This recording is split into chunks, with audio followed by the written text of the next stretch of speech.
Hey everybody welcome in this class.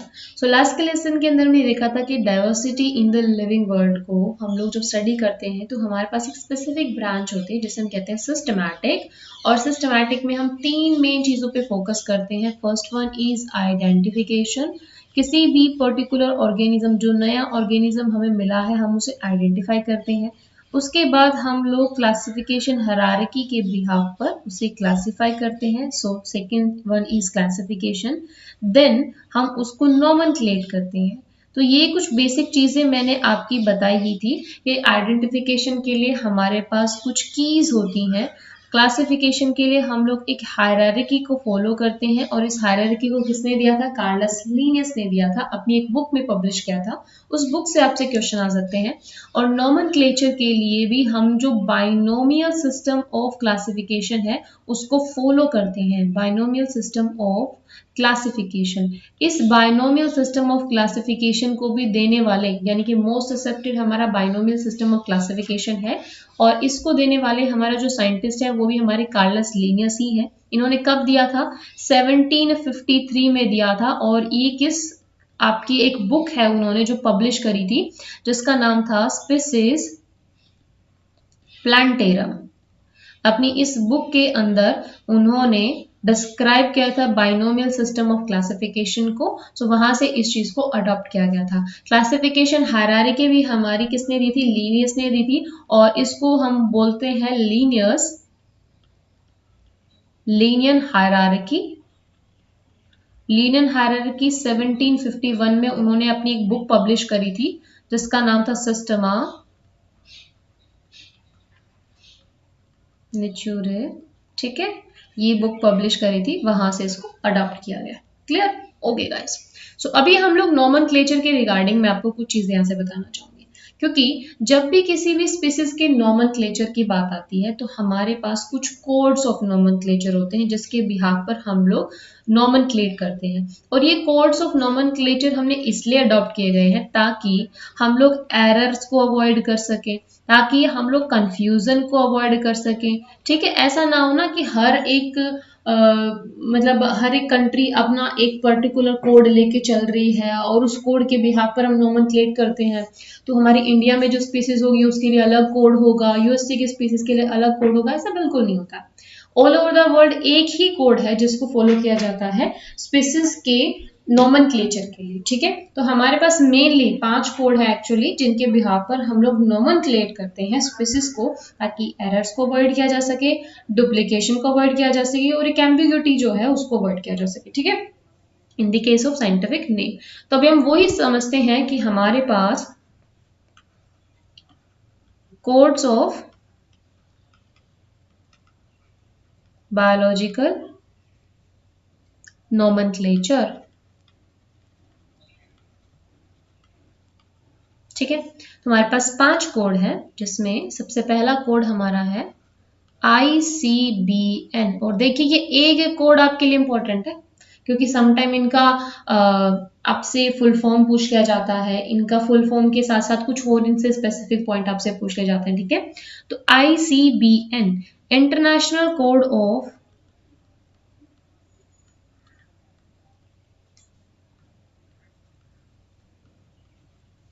Botanical nomenclature.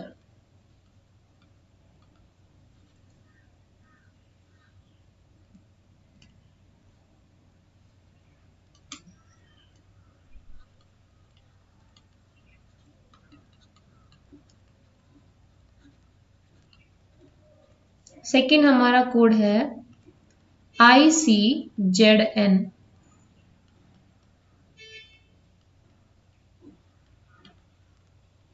International code of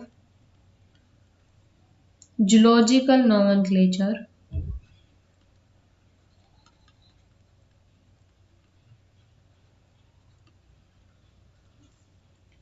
third हमारे पास है ICVN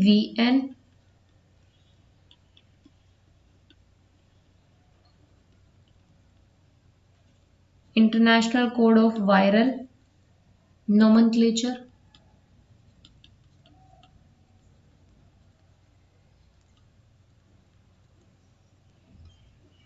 Fourth one is ICNB, International Code for Nomenclature.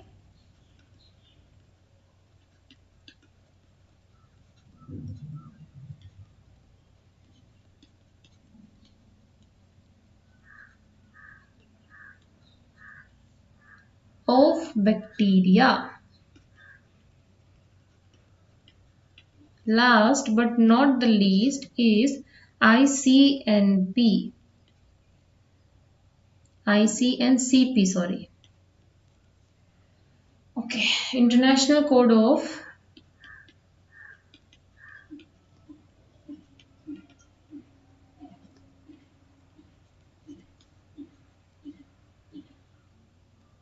Nomenclature for cultivated plant.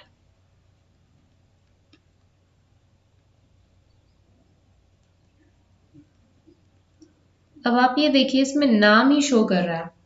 अगर मान लो मुझे कोई plant मिला तो मैं आईसीबीएन के हिसाब से उसको नोमेनक्लेट करूंगी।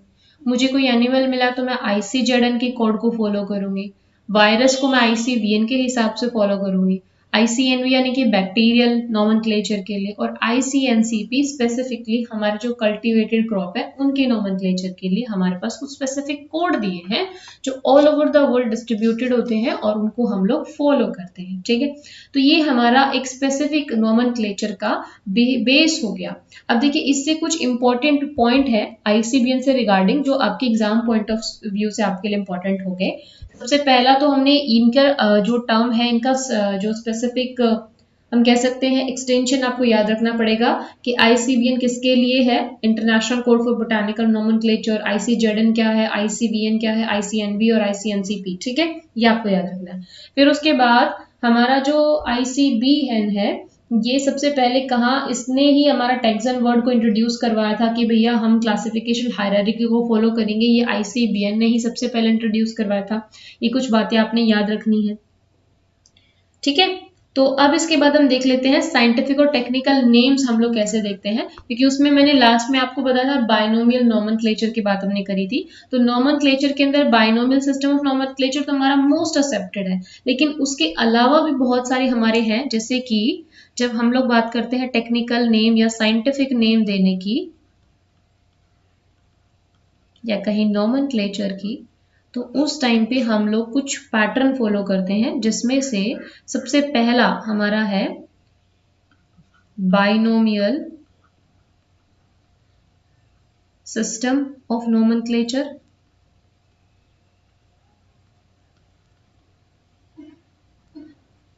बाइनोमियल सिस्टम ऑफ नोमेनक्लेचर से रिगार्डिंग आपने ये चीज याद रखनी है कि binomial system of nomenclature Carolus Linnaeus ने प्रपोज किया था, प्रपोज्ड बाय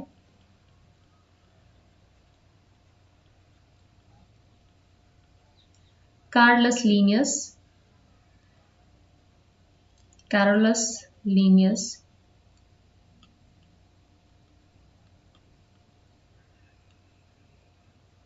ठीक है, कब प्रपोज किया था, इन 1753। ठीक है, अपनी बुक के अंदर, और बुक का नाम था स्पीसीज प्लांटेरम। ये बातें आपने याद रखनी है क्योंकि ये आपसे पूछ सकता है प्लांटेरम किसने लिखी थी। ठीक है, स्पीसीज प्लांटेरम किस राइटर की है, और कार्लस लीनियस ने कब, आपका किस बाइनोमियल सिस्टम ऑफ नोमेनक्लेचर किसने दिया था। अच्छा, एक और चीज कार्लस लीनियस के बारे में, इनको फादर ऑफ बॉटनी भी कहा जाता है। ठीक है जी, मेन इंपॉर्टेंट आपके लिए, राइट। तो अब ये बात आती है कि बाइनोमियल सिस्टम ऑफ नोमेनक्लेचर दिया किसने था, इसको प्रपोज किसने किया था, कार्लस लीनियस ने। लेकिन इसको इंट्रोड्यूस किसने कराया था, ये चीज भी आपने याद रखनी है, introduced by Gaspard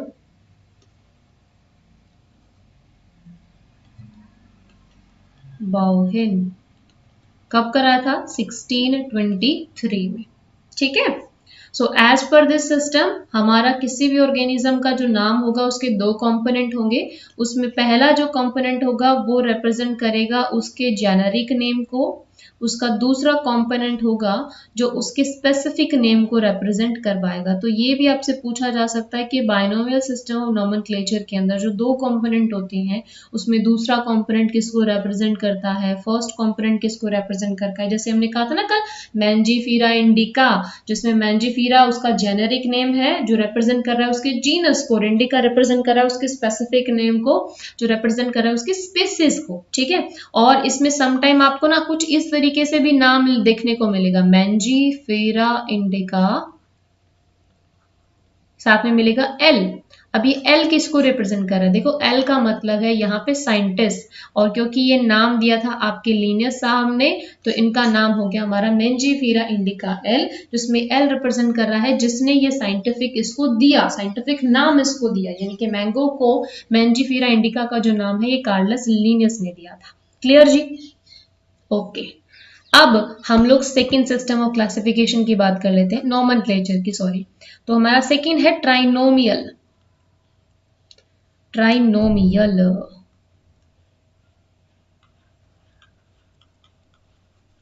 trinomial system of nomenclature. अब इतना तो आपको पता चल गया, बाइनोमियल में जैसे हमारे पास दो नाम थे, ट्राइनोमियल के अंदर तीन कंपोनेंट होते हैं, ठीक है। तीन कंपोनेंट का मतलब किसी भी पर्टिकुलर ऑर्गेनिज्म का जो साइंटिफिक नेम होगा उसमें आपको तीन कंपोनेंट देखने को मिलेंगे, और इस तीन कंपोनेंट के अंदर हमने जो ऐड किया है दैट इज सब ग्रुप्स के स्पीसीज जेनेरा के साथ साथ हम लोग सब ग्रुप भी ऐड कर लेते हैं। अब इससे कुछ स्पेसिफिक बातें कि इसको किसने प्रपोज किया था, इसको प्रपोज किया था लेमार्क, जिसने लेमार्किज्म दिया था। इवोल्यूशनरी थ्योरी में आप पढ़ते हो use and disuse of organ, inheritance of acquired character, है ना। तो इसके पैटर्न के अकॉर्डिंग एक एग्जांपल हम ले लेते हैं, जैसे कि हमारी मस्टर्ड होती है, मस्टर्ड का साइंटिफिक नाम है brassica. Trinomial system of nomenclature के हिसाब से मैं आपको बता रही हूं, ब्रासिका ओलेरिसिया बोट्राइटस, और इसमें क्या होगा, ब्रासिका ये है हमारा जेनेरिक नेम, ओलेरिसिया ये हो जाता है हमारा स्पीसीज नेम या स्पेसिफिक नेम हम कह सकते हैं, एंड बोट्राइटस इसका सब ग्रुप रिप्रेजेंट करता है। क्लियर? किसने दिया था? लेमार्क ने दिया था। ओके। अब थर्ड हमारा सिस्टम ऑफ नोमेनक्लेचर हो जाता है जिसे हम कहते हैं polynomial. Polynomial system of nomenclature.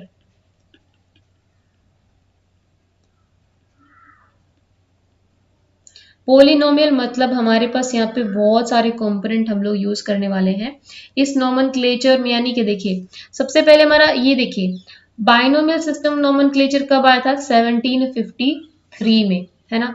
तो 1753 से पहले हम किस तरीके से साइंटिफिक नेम देते थे, हम लोग पोलिनोमियल सिस्टम नोमेनक्लेचर से साइंटिफिक नेम देते थे, यानी कि before 1750 polynomial system of nomenclature को अडॉप्ट किया गया था। इसी के अकॉर्डिंग बायोलॉजिस्ट पर्टिकुलर नाम देते थे किसी ऑर्गेनिज्म का। अब पोलिनोमियल सिस्टम नोमेनक्लेचर का मेन पर्पस क्या था कि जो भी साइंटिफिक नेम किसी भी ऑर्गेनिज्म को दिया जाए उसमें उसका नाम ही उसके मेन कैरेक्टर को रिप्रेजेंट कर दे। जैसे एग्जांपल के लिए पोलिनोमियल के हिसाब से हम यहाँ से एक लैटिन नाम लिखते हैं किसका, यहाँ से हम लिखते हैं कैरियोफाइलम का, ठीक है। तो इसका scientific name according to polynomial system of classification क्या होगा, कैरियोफाइलम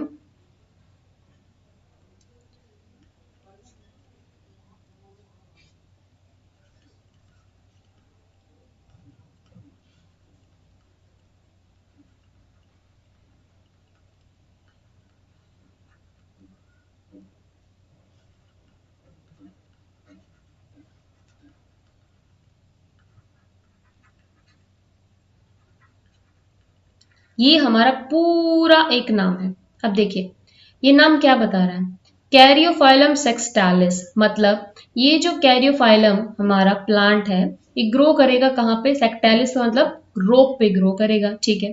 फोलिस ग्रामिनियस मतलब इसके पास, फोलिस का मतलब होता है लीव्स, ग्रामीनियस यानी कि ग्रास के जैसी। तो कैरियोफाइलम सेक्सटालिस है जो रोक के ऊपर ग्रो कर रहा है, कैरियोफाइलम रोक पे ग्रो कर रहा है, उसके पास लीफ कैसी है, ग्रामीनियस यानी कि ग्रास के जैसी लीफ है। अम्बेलिटिस कोरियम्बिस यानी कि उसके पास उसका जो अम्बेलिएट टाइप का कोरियम्ब फ्लावर है, अम्बेलिएट कोरियम्ब फ्लावर है। तो ये पूरा नाम एक ही ऑर्गेनिज्म का है और ये क्या रिप्रेजेंट कर रहा है, नाम के साथ साथ उसके स्पेसिफिक फीचर भी रिप्रेजेंट कर रहा है। और ये कब अडॉप्टेड था, 1750 से पहले पॉलिनोमियल सिस्टम नॉमेनक्लेचर ही था जिसके अकॉर्डिंग साइंटिफिक नेम दिए जाते थे। उसके बाद हमारा बाइनोमियल सिस्टम ऑफ नॉमेनक्लेचर को अडॉप्ट किया गया जिसमें हम लोग सिर्फ दो कंपोनेंट को ही ऐसे कंसिडर करते हैं फॉर द नॉमेनक्लेचर। और ये हमारा सबसे ज्यादा एक्सेप्टेड है, most accepted system of nomenclature.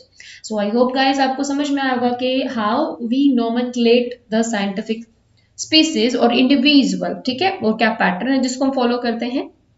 So thank you so much guys for watching this video, and if you like this video then please hit the like button.